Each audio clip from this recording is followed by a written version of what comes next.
நம்ம இப்போது புது ஃப்ரிட்ஜ் வீடியோ பார்க்க போகிறோம். என்னோடய பழைய ஃப்ரிட்ஜு வேர்ல்பூல் தான். நான் இப்போ புதுசும் வேர்ல்பூல் தான் வாங்கியிருக்கேன். அது வந்து 22 இயர்ஸ் வந்திருக்கு எனக்கு. நல்ல எந்த ரிப்பேரும் இல்லை. இப்போ தான் அதுவாக ஆஃப் ஆகிடுச்சு கம்ப்ரெசர். ஆனால் லைட்லாம் எரிஞ்சுது. சரி போதும், இவ்வளோ வருஷம் அது உழைச்சிடுச்சு அப்படின்னு சொல்லிட்டு நாங்கள் மாற்றலான்னு முடிவு பண்ணி இப்போ இது வாங்கியிருக்கோம். எனக்கு வந்து மல்டி டோர் வாங்கணும்னு ஆசை. பட் இந்த ஹால்வை வந்து அது வச்சோன்னா ரொம்ப ஸ்பேஸ் ஆக்குபை பண்ணோம். ரெண்டாவது அவ்வளோ பட்ஜெட்டுக்கும் இப்போ நான் போக வேண்டான்னு சொல்லி இந்த ஃப்ரிட்ஜை நான் செலக்ட் பண்ணேன். ஆல்ரெடி வேர்ல்பூல் இருந்ததுனால எனக்கு வேறு ஃப்ரிட்ஜ் ஹையர் பார்த்தோம், நல்லா தான் இருந்தது. பட் எனக்கு இது மேலே ஒரு ட்ரஸ்ட் வந்துட்டதுனால நான் இந்த ஃப்ரிட்ஜே வாங்கிட்டேன். இந்த ஃப்ரிட்ஜ் வந்து கன்வெர்ட்டபிள் தான். ரெண்டாவது இன்பில்டாக ஸ்டெபிளைசர் இருக்குதுன்னு சொன்னாங்க.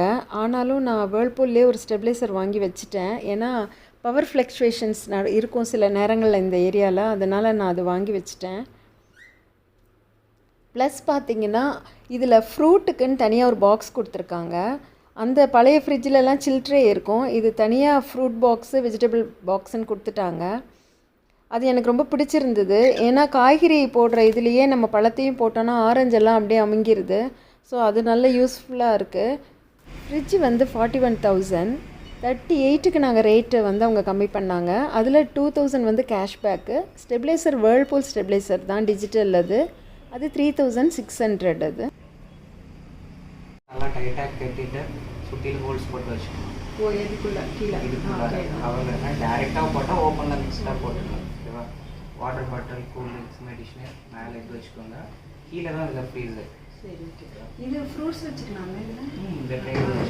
அதை செலக்ட் பண்ணும்போது இது பண்ணணுமா ப்ரோ? டைரிக்கும் ஃப்ரூட்ஸுக்கும் அப்படிலாம் எல்லாம் ஒரே மிக்சடாக கூட நீங்கள் போட்டுக்கலாம்.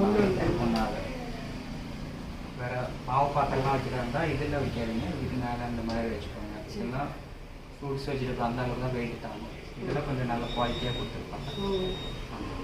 அப்படின்னா இதுக்குள்ளே அது போகலைன்னா பெரிய பாத்திரமாக இருந்தால் ஒரு ட்ரேவை எடுத்துட்டு அட்ஜஸ்ட் பண்ணிட்டு எடுத்துக்கலாம்.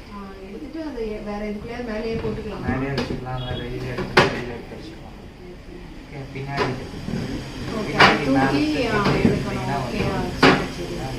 இதை எடுத்து இது மேலே வச்சுருந்தாங்க. இந்த ஜோனில் வைக்கிறதுக்குன்னா இப்படி இருந்தால் இந்த இதுக்கு வரும். இந்த இதுக்கு செலக்ட் பண்ணிங்கன்னா டேரெக்டாக இந்த கீழே வெஜிடபிள் பாக்ஸ் தான் இருக்கும், கன்வெர்ட் ஆகும். இதே நார்மல் தான், ரெண்டு பக்கமாக ஆகும். நீங்கள் அடிஷ்னலாக வேணும் அப்படின்னா நீங்கள் இது பண்ணி வச்சுக்கோங்க. கூலிங் பத்தலைன்னாவா? இல்லைன்னா நீங்கள் ஏதோ அதிகமாக காய் என்னைக்கா ஒரு நாள் போய் மார்க்கெட்டில் அதிகமாக இருக்குன்னா அந்த மாதிரி சமயம் மேக்ஸிமம் ஒரு டைம் கூலிங் வந்துச்சுனால ஈவனாக வந்துடும். சப்போஸ் வேணுன்னா அதெல்லாம் அடிஷ்னல் ஆப்ஷனாக அந்த மாதிரி யூஸ் பண்ணுவோம்.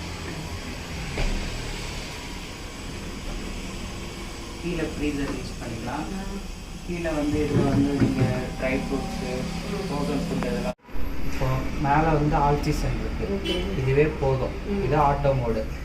இதுவே வச்சோன்னா நம்ம என்ன வெளியில் என்ன டெம்பரேச்சர் இருக்கோ அதுக்கு தேவை உள்ள எப்படி வேணும் அதுவே மாறிக்கும். அதுதான் இந்த இன்டெலி சென்சாரோடது. இன்டெலி ப்ரெஷர் இது ஒரு சென்சார் கன்வெர்ட்டபிள். அதனால் வெளியில் எப்படி இருக்கோ அதுக்கு ஏதாவது உள்ள மாறிக்கும். ஆல் சீசன் வச்சிங்கன்னா இப்போ ஆட்டோ மோட் இருக்கும். இல்லை நீங்கள் மேனுவலாக யூஸ் பண்ணுறதா இருந்தால் இந்த இடத்துல இந்த 2 செகண்ட் ப்ரெஸ் பண்ணிங்கன்னா ஃப்ரிட்ஜ் டெம்பரேச்சர் இருக்கும். இதுதான் ரெஃப்ரிஜரேட்டர். இது வந்து கீழே வந்து 3 இருக்குது, +3. இது உங்களுக்கு வேணும்னா கொஞ்சம் கூலிங் அதிகமாக வேணால் 5 வச்சுக்கலாம்.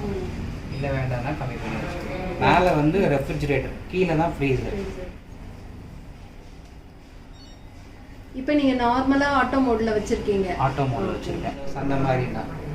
அதேமாதிரி ஃபாஸ்ட் ஐஸு பார்ட்டி இதுவும் அதே மாதிரி தான். இதெல்லாம் 2 to 3 ஹவர்ஸ் யூஸ் பண்ணோம். ரெகுலராக டே பை டே ரெகுலராக எல்லா நாளும் வேணால் இதுவே கரெக்டாக இருக்கும். இதெல்லாம் ஃபாஸ்ட் ஐஸ்லாம் நீங்கள் 2 நாள் 3 நாள் டேரெக்டாக வைக்க ஆரம்பிச்சிங்கன்னா என்ன ஆகுனா உங்களுக்கு மேலே கூலிங் கம்மியாகிடும், கீழே அதிகமாக இருக்கும். அப்போ மேலே வைக்கிற பொருள்லாம் என்ன ஆகுனா கெட்டு போக ஆரம்பிச்சிடும் சில நாள். அதனால அதெல்லாம் 3 ஹவர்ஸ் 4 ஹவர்ஸ் யூஸ் பண்ணிக்கலாம். ரெகுலராக டெய்லியும் 4 நாள் 5 நாள் அப்பெல்லாம் யூஸ் பண்ண முடியாது. அதெல்லாம் ஆல் சீசன் தான் வைக்கணும். இந்த வேலை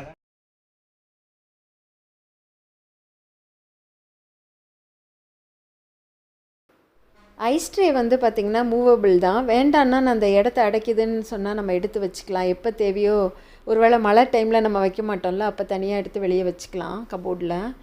அது இப்படி ட்விஸ்ட் பண்ணால் அது அப்படியே உள்ளே விழுந்துடும், அப்படியே அந்த ஐஸ் எடுத்துக்கலாம். எனக்கு தெரிஞ்சு நிறைய ஃப்ரிட்ஜில் இந்த மாதிரி தான் இருக்கும்னு நினைக்கிறேன். ஆனால் ஃப்ரீசர் வந்து எனக்கு ஓரளவுக்கு ஓகே நம்ம ஸ்டோர் பண்ணுறதுக்கு. கொஞ்சம் டிஃப்ரெண்ட்டாக அந்த ஃப்ரிட்ஜ் இவ்வளோ நாள் நம்மளுக்கு உழைச்சிருக்கு. சேம் மிக்ஸி மாதிரியே எனக்கு ஃப்ரிட்ஜும் பை காட்ஸ் கிரேஸ்.